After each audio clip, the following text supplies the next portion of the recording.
Most messy testing systems don't fail because of bad analysis. They fail because the workflow was never designed to match the way that a coach actually works. So if you've ever wondered if you've already run a file, then that's a system error, not a skill issue. And no amount of better coding is going to fix that problem. And if you've ever blamed yourself for messy data folders, rerun files, or lost results, then this video is for you. A lot of people think that their data is messy because they need better code. But most of the time, that's not really the real problem. The real problem looks like this. Files get overrun, results get overwritten, raw and processed data live together in the same folder, and there's no single source of truth and organization. This shows up often in high-performance environments. Multiple teams, multiple testing systems, same-day turnarounds, coaches waiting for results, and decisions being made in real time. When the system is unclear, the risk isn't just inefficiency, it's an incorrect decision that affects an athlete and a team. And that's not a software problem. That's a professional issue. So instead of talking about tools or coding, I want to talk about the principles of data organization and file management.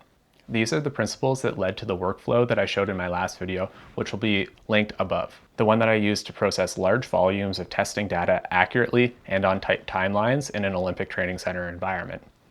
And once you understand these principles, the tools or the code becomes obvious. So principle number one is simple. Raw data should only ever mean one thing.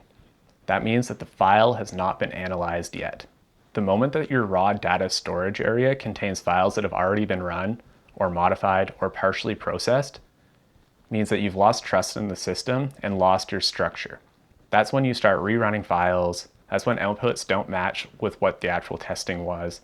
And that's when you're not sure which version of a result gets sent to a coach. So if you have to remember if you ran a file or not, the system has already failed you. In a well-designed workflow, raw data is in a queue. If it's there, it's been untouched. If it's gone, then it's been run and processed. And once that principle gets into your main workflow and mindset, the next principle becomes quite obvious. And principle number two is this. If a result could influence training, rehab, or selection to a team, then the results should never be overwritten. This isn't a technical principle, but more of an ethical one. Overwriting your files saves disk space and storage, but it destroys your accountability. You lose the historical checkpoints of when you've run your code or run your results, and you lose your audit trails. And when questions come up months later, you don't really have an answer to be able to say what happened at that given time or what was run. In a good system though, every meaningful result creates a new artifact. It's date stamped, it's traceable, and it's recoverable. And it allows you to cover your own ass if you get into a situation where you need it, but it also just helps you know exactly what was done at a given time. So once we've gone through the first two principles, the third one really matters the most. And at any given moment, you should be able to look into your folder and immediately know what's been processed, what hasn't been, and when it happened. And this is imperative because the moment that you're sick, on vacation, you leave to support a team at a camp, or you hand off your work to somebody else, you kind of forget what's happened in the past, or you're not able to get into somebody else's brain and guess what they've done. Good systems encode status right into their structure.